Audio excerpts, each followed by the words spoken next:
The Mauser Karabiner 98 Kurz rifle was the most famous weapon of the German army throughout World War II. It was also the basic bolt-action rifle, meaning it had to be manually cocked after each shot of the Wehrmacht. It had a chamber that could hold up to 5 cartridges and was famous for its accuracy. However, its slow reload speed and rate of fire made it less than ideal for facing an enemy with a submachine gun, at least at close distances.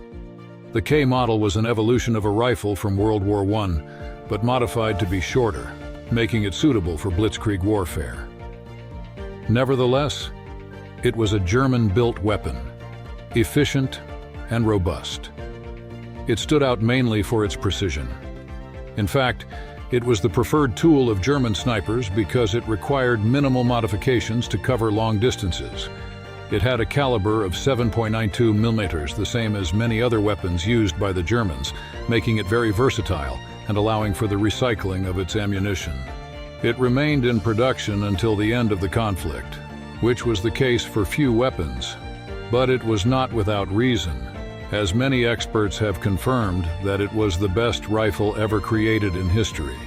However, the lack of liquidity and materials led to its production with increasingly cheaper materials and the omission of certain accessory elements such as bayonet attachments.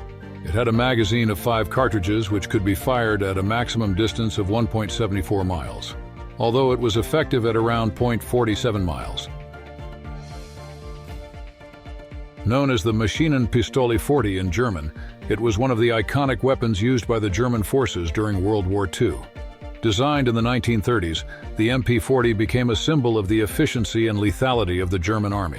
Renowned for its compact design and its ability to fire automatic bursts, the MP40 was a popular choice among infantry soldiers and assault forces.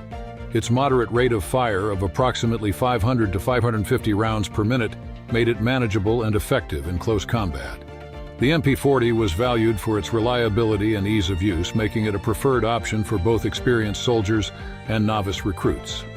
Its ergonomic design and folding stock made it ideal for combat in confined spaces and urban combat situations.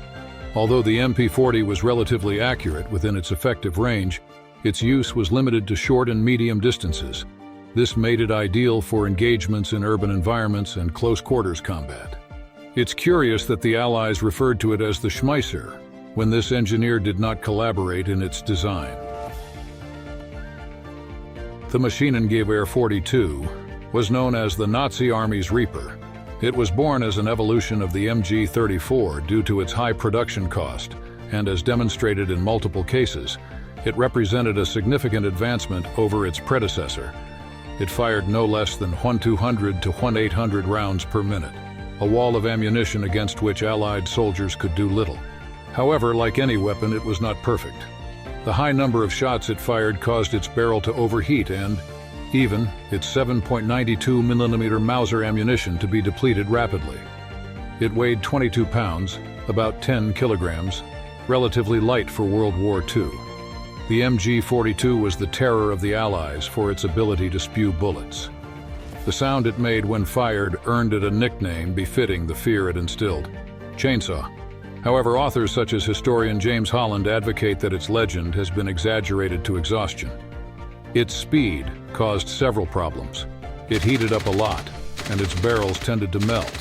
Additionally, unlike the Soviet Maxim or the British Bren, it had no mechanism to reduce high temperatures. In any case, it was far superior to its American counterpart. The semi-automatic rifle M1 caliber 30 is one of the most well-known weapons of the American Army when it comes to World War II. It was conceived in the 1930s by Canadian engineer John Garand, and soon acquired the nickname of its creator.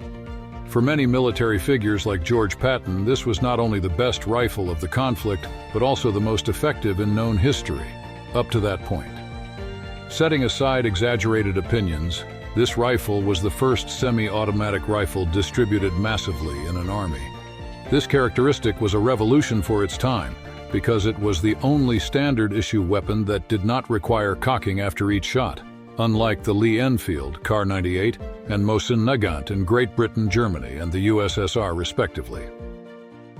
Although the Army acquired this rifle in 1936, Soldiers did not have access to it until well into the war due to production difficulties between Winchester and Springfield, the two companies tasked with manufacturing it. These problems were compounded by the reluctance of some specific commanders to adopt it for their troops and retire the old M1903 bolt-action rifle from World War I. However, when they saw it in action, officers couldn't resist its charms. The Browning automatic rifle, often known as the BAR, was born from the hands of engineer John Browning in 1917. Initially, it was designed to provide support to infantry units, either by firing from the shoulder or, alternatively, from the hip.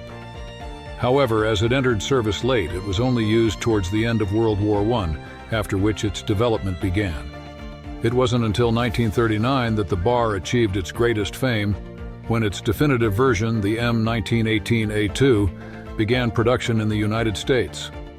In addition to improvements in various mechanisms and weight, the model could also include a bipod, allowing the soldier to fire constantly at the enemy in a more comfortable manner. Subsequently, it accompanied the Americans in World War II, although it was not particularly beloved as it was heavy and difficult to control.